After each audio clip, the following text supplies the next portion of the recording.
it's time to do another one of these.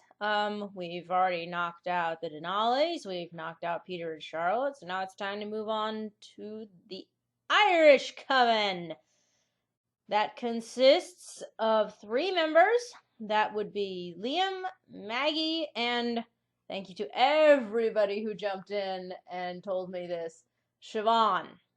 And because, again, Meyer's lazy, we're not going in the order they are presented in the guide. We're going in the order of importance. That means we're starting with Siobhan. Siobhan. Alrighty. Name, Siobhan. Date of birth, around 1490, and I'm sorry if I'm still not pronouncing it right. Date of transformation, around 1510, at approximately age 10. Source of transformation, oh, we actually know this one. His name is Sankar. Oh, we actually have a name. Place of origin, Ireland. Her hair color is black. Ignore her movie picture, I guess. Why is her hair red? Oh, wait. She's Irish. Everybody who's Irish has red hair. Okay, never mind. And her eye color, as a human, she had violet blue eyes. I thought that was Rosalie's defining characteristic. Meyer doesn't usually give them out to multiple people when she does that. She is 6'2", and she's very tall, muscular, and voluptuous. It's nice that Meyer actually includes a character who's not stick thin. And of course, although she does not believe she has any talent, some suspect she can affect the outcome of a situation through willpower alone. Yeah, I read that, the Riot Act, when Carlisle brought it up back in chapter 23, I believe it was, of Breaking Dawn, where he said, it's similar to Bella's, when in fact they're not similar at all. Alright, personal history time. And the first thing Meyer does is immediately start gushing over the fact that Siobhan is beautiful. She was the only daughter of a blacksmith and his wife. This made her unusual in the village where most families were very large. And given the fact that, I don't know, you may call this nitpicky, but given how she constantly dumps on Catholicism anyway, it just seems Irish equals Catholic equals pop out lots of babies. So that's what the Irish do, right? And yeah, I know that families back then were in fact large because more kids meant more labor. It's bugging me. She hasn't mentioned this in any other profile like that, and she just happens to be mentioning it on the one where they're Catholics, because they probably would be Catholic given that they're Irish. Which of course makes me laugh, because Catholics are the bad guys, I thought. Oh, that's a good one. She was also known for her perfect fair skin. Because, you know, them Irish, absolutely none of them are fair. That's just so unusual to find a pale Irishman. Aside from these things, however, she was unlike the other village beauties. By the time she was 14, she was taller than any of the other women in the village, and by the time she was 16, she was taller than all the men, except for her father, because God forbid a daughter be taller than her father. And she was stronger than many of them, and as an only child, she'd always helped her father at the forge, and he died in an accident when she was 17, and by then, she was strong and knowledgeable enough to take over his craft. This was unheard of, and it was disapproved by many. However, it was what she wanted, and the village needed a blacksmith. Eventually, she became an accepted part of village life and grew famous in the surrounding areas as a big blacksmith girl. Okay, alrighty, we've got 2 problems here.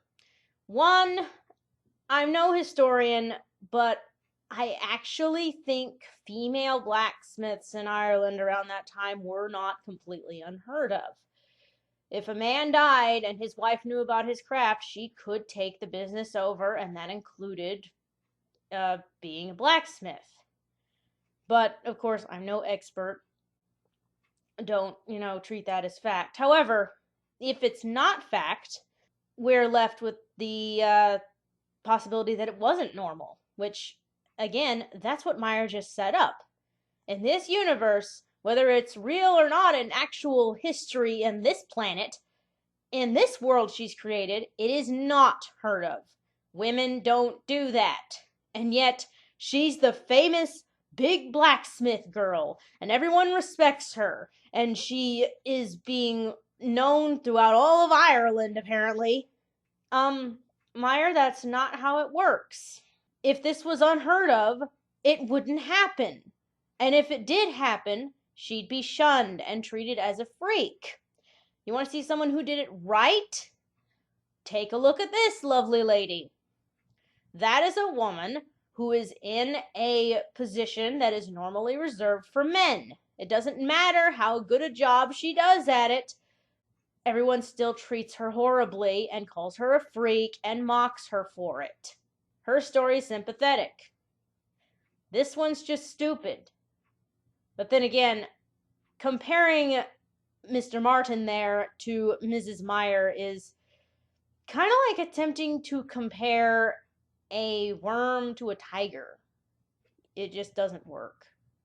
Despite her beautiful face and generous hourglass figure, Siobhan did not have any suitors. Her height, strength, and profitable occupation were intimidating to the village men. Okay, that makes no sense. Oh, wow. She runs a very profitable business, and she's absolutely gorgeous. No one wants to marry that. What? Are you saying that they were too proud to allow a woman to be making more money than they could? Why wouldn't she even attract the attentions of another talented blacksmith? You think it would have happened? That would have been an awesome duo. I think a man would be glad to have that. A woman who knows what she's doing so she could help out. But no. Meyer is busy. I know exactly what this is because of the next line. This did not bother Siobhan, who saw no need for a husband. She was able to comfortably support herself and her mother, and she did not want anything else. You know what this profile is? I can tell you exactly what this profile is right now. This is Meyer's little way of attempting to go, see? I can so write strong, independent woman. Look at her. Look at Siobhan. She doesn't need a man. She's running her own business. She's big and strong and is a blacksmith, and she doesn't need a husband. It's so forced. It's so forced. And it all kind of fails because the second she's turned into a vampire, what do you saddle her with, Meyer? A husband. Something she said she had no need for. But unfortunately, because she's big, beautiful, and strong, she also gets the attention of Mr. Sankar. He's Turkish, and he was creating a vampire harem. And he desired unusual women for his collection. He traveled all through Europe with human servants seeking the exceptional. You'd think that would get the attention of the Volturi. You're traveling right outside their door, collecting human women for a harem. It's established they don't like big covens, and he's developing one, and all of these women, as we find out later, are very devoted to him. Well, most of them. So, why don't they notice this going on right outside their door? He decides to add her, and this is just great. Gave her no warning or explanation. He abducted her in the night, raped her because that was necessary, bit her, double rape, and then carried her back home while she was still in the painful throes of the conversion process. Wow.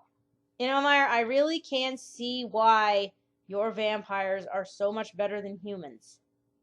The fact that I'm doing this the fact that I'm doing this profile pretty close to the denouement of that kidnapping case. Yeah, this is unpleasant. He had a difficult time dealing with her. She was incredibly strong, even for a newborn vampire, and she had no love for him. For a while, he was able to keep her distracted with plenty of blood. Before her first year as a vampire was over, she killed him. Okay, again, I would like to go Siobhan, but A, she was just happily eating all the people that he threw at her, and she apparently wasn't even attempting to not kill them. And 2, it's still forced. And it's on the heels of Kate's profile. One vampire not being happy with the vampire who turned her does not satisfy me. She's the only one. And I mean literally the only one, because get this. How did Sankar turn Siobhan? Kidnapped her from her mother, raped her, and then turned her without her permission and said, "You're going to be in my harem now. You are essentially my sex slave." She was then forced to destroy the 3 members of his harem coven who were devoted to him. There were 3 women in this coven of 7 who just loved him to death. Stockholm Syndrome, the novelization. My God! Why the hell would they be devoted to this guy? He's horrible. Look what he did to these women. Look what he was doing to these women. And if they're insanely devoted, and if vampire love is true vampire love, and nobody, it's one and one, and that's it, why would they be so willing to share him? This makes no sense. And it's sick, and I don't like it. The other four, though, just went on their own separate ways. And here's a big question rounding out. Why does it take Siobhan to kill them? The other four have no love for Senkar, right? So they just went on their separate ways. Oh, it's so nice that Siobhan liberated us, because we apparently couldn't join together and do it ourselves. There are four of you. Why couldn't you team together and take it out? And why is Siobhan the only newborn in existence who apparently realizes, oh, hey, I'm kind of stronger than the guy who turned me, so why am I supposed to be scared of him? One person with one brain cell in a sea of stupidity. Nice. So she spends a few years traveling, learning the way vampires lived before she returned to Ireland. How did she learn it exactly? She was widely nomadic for her first century, hunting across most of Europe and Asia. Asia exists? Wow! I had no idea. I thought Meyer didn't think Asia existed. And during that time, she met some of the Volturi Guard. And I don't know why she's with Liam. I think she'd make a great mate for Aro. She was intrigued by the amazing things they were rumored to be capable of, and by the warriors in the bunch. She wondered if she was strong enough to be accepted, but she never went to the Volturi to be considered. She didn't want to belong to anyone but herself.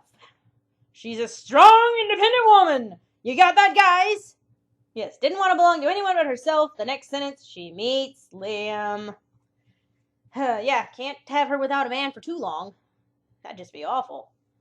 So she finds Liam on one of her return trips to Ireland, and she was attracted to his fierceness and focus, both of which were apparent despite his newborn wildness. I thought newborns were by definition fierce. He's totally uneducated, so she takes him under her wing, but she didn't need any educating whatsoever. She learned it on her own. After they joined forces, they stayed in Ireland, and because Liam is most comfortable there. Then they just finished hunting one night when they found Maggie. Siobhan was startled when the delirious child accused them of not being human. Intrigued, she asked how she knew, and Maggie explained the curse that had led to her abandonment. More on that when we get to her profile. Oh. How often have Hyde and I said in our recap that Meyer is incapable of writing anyone but three characters, Edward, Bella, and Aro.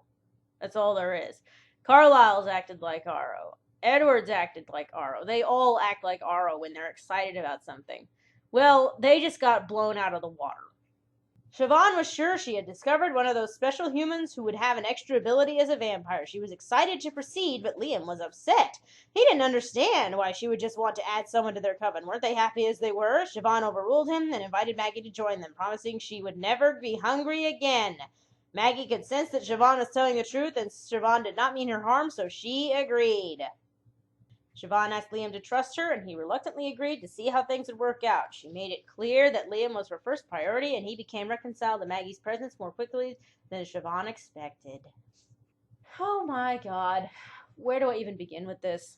How about I begin with the fact that Siobhan just totally managed to circumvent Maggie's little power to be able to tell a lie from truth.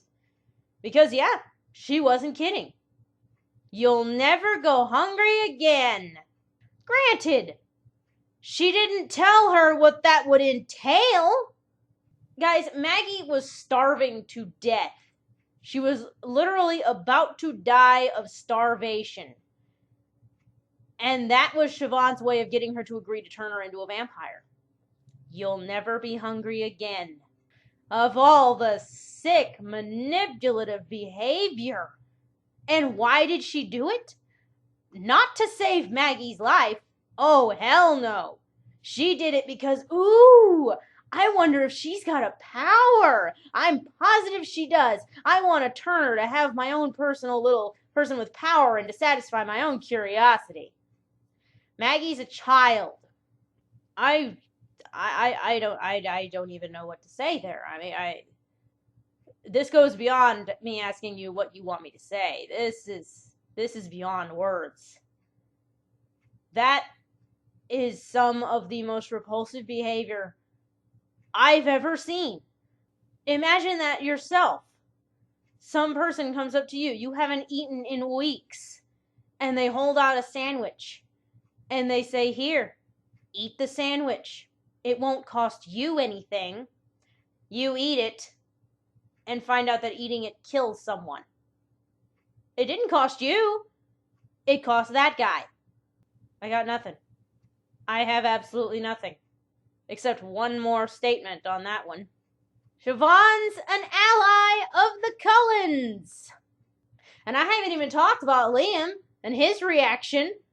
I don't want you to turn her. We're fine as we are. Let her die. But only when Siobhan said, "No, honey, don't worry. I will throw her to the wolves if we're in trouble. You're my number one priority." Oh, okay, that's better. Oh.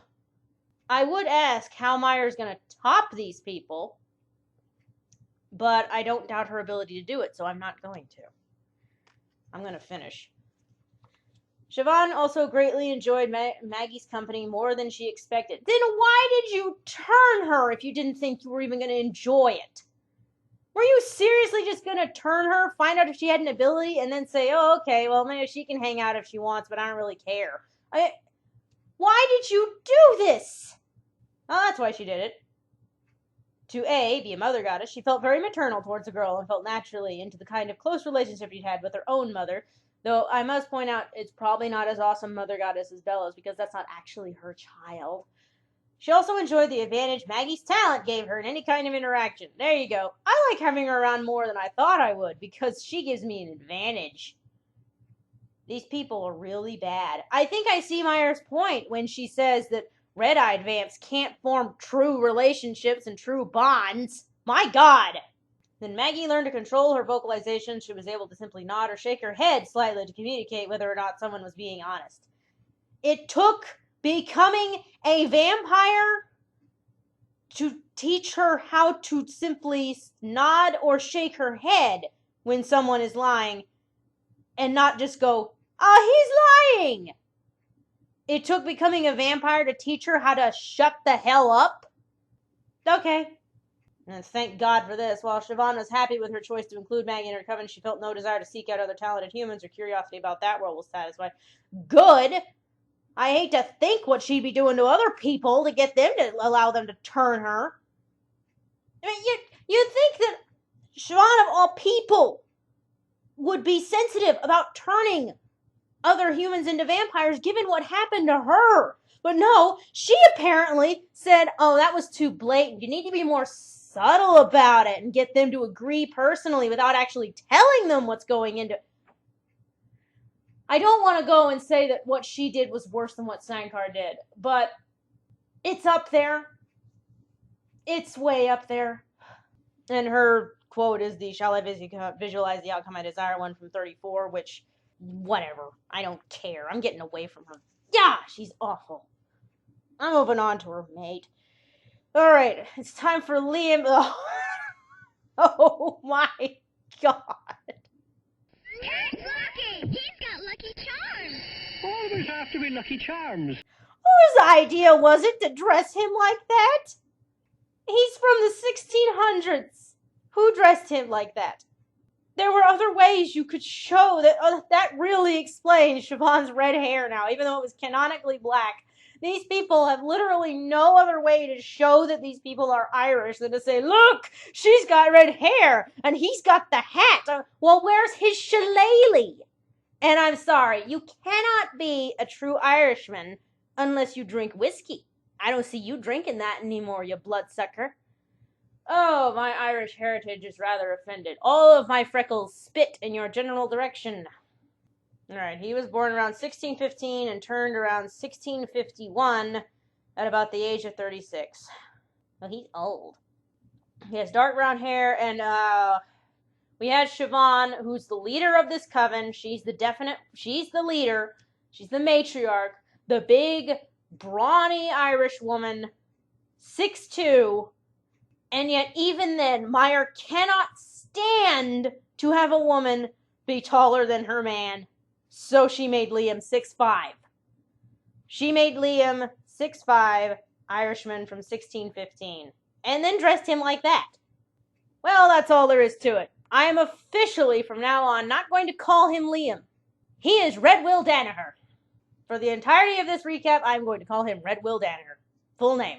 Alrighty, on we go. Red Will Danaher was an Irish warrior who fought in the Irish Rebellion of 1641 and later against Cromwell's reconquest of Ireland. And he became a vampire through one of the most common types of accidental transformation, battlefield excess.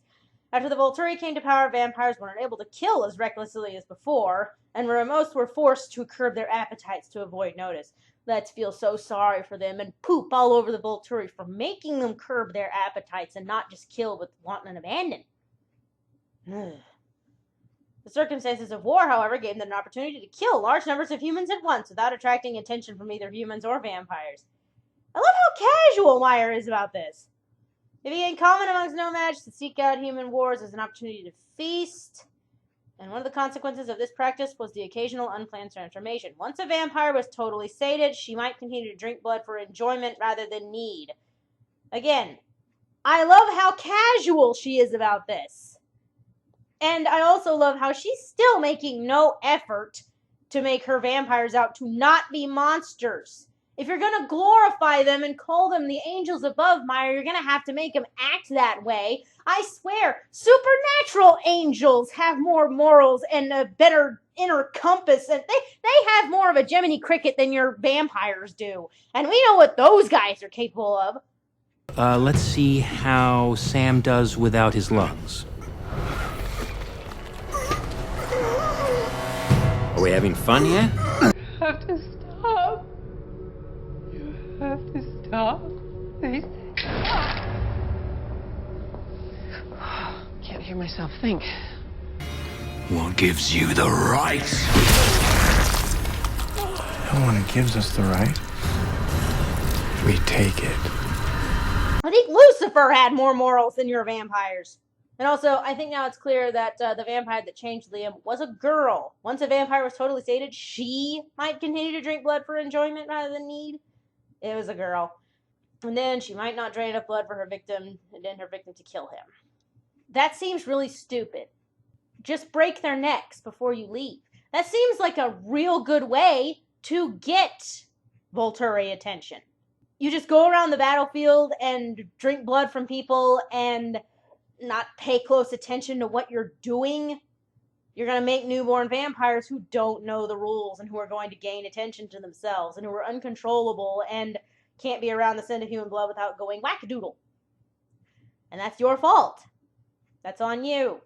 And all Aro has to do is touch a human's palm, touch the new vampire's palm and find out it was you if they saw you.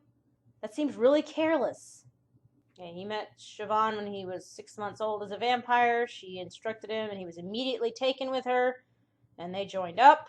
And when he was no longer a newborn, he became selective about his prey. For centuries, he would kill only Englishmen. English soldiers are still his preferred victims. Okay, Meyer, you don't want to use what type of person I prefer to kill as a characterization point for your good guys. Because again, these are Cullen allies. These are Cullen allies, and Meyer is choosing to characterize him by saying he only likes to kill English soldiers. And later on, I'm sure we'll meet the other vampire who only likes to kill brunette women. Oh wait, we already did. Hi, Edward. And they were always aware of the Volturi rules, and for Liam, as long as the Volturi did not become corrupted by their power and attempt to control more aspects of vampire life, he had no problem with them. He was born into a world where their laws of mutual convenience were accepted fact, and he did not question them. Because the Volturi are evil, we must always emphasize that fact and remind you that they are corrupt, and they are attempting to control aspects of vampire life, which they shouldn't be allowed to do at all. I mean, telling someone what to do is the worst possible crime you could commit. I yelled about it. I'm not going to do it again. I found out one of the other reasons why Liam was opposed to turning Maggie. He was concerned the Volturi would resent the imitation if they found out. That's kind of a good point. They don't like imitation. But that was only the minor point. The only one, he didn't want to share Siobhan's attention with anyone else. What is with vampire love? What is wrong with you people? But it didn't take him long to see the benefits of having a talented Coven member, and over time he became quite fond of Maggie, because she's useful. That's when he grew fond of her. Oh, you're useful. Okay, you can stay. Great people, really. And he doesn't get a quote, because I don't think he said a word. And if he did, it wasn't much of anything worth seeing. So, let's move on to Maggie, who is pretty much getting the same treatment as the other two. Date of birth, 1832. Date of transformation, 1847, at age 15. 1. Ooh, specifics. I'm impressed. 2. 15? 15. Okay, Maggie and Jane and Alec are a testament to how badly Meyer writes. When I read the books, I got the impression that Jane and Alec were 15 or 16. Come to find out, they're both like 12. When I read the books, I thought Maggie was 10, 11, 12, because they always describe her with her bouncing red curls and her high voice, and they call her Little Maggie, and now I find out she's 15. I'm not sure what that is. However, I think it's a retcon, because look at what Meyer did. I get the impression Jane and Alec are 15, 16 years old. Young, but not too bad. So they're the Volturi members. And then we have the good guys, Siobhan and, Red Will Danaher. No, I said I was going to call him that, but I got mad and forgot. They turn what looks like a 10-year-old. They turn a little kid. Who's the bad guy again?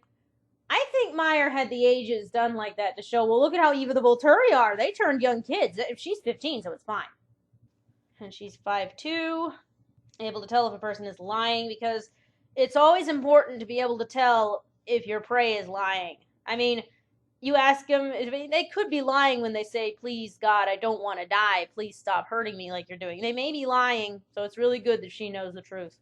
Personal history, she had always had difficulty in dealing with authority. The normal, everyday hypocrisy that most people expected was always foreign with her. Okay, what kind of universe is this? This reminds me of The Host. Normal, everyday hypocrisy that most people expected.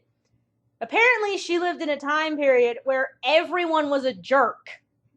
Everyone was a liar. I guess it fits in well with her Twilight world, where anyone can easily be bribed, considering how often the Cullens do it. But, again, it just reminds me of The Host, where the main alien finds a newspaper, and all of the headlines are things like mutilated pets found in trash bins, man lights his daughter on fire, man wanted for the murder of his family cited in New Mexico. They're all like that. Every last one of them. What kind of universe is this?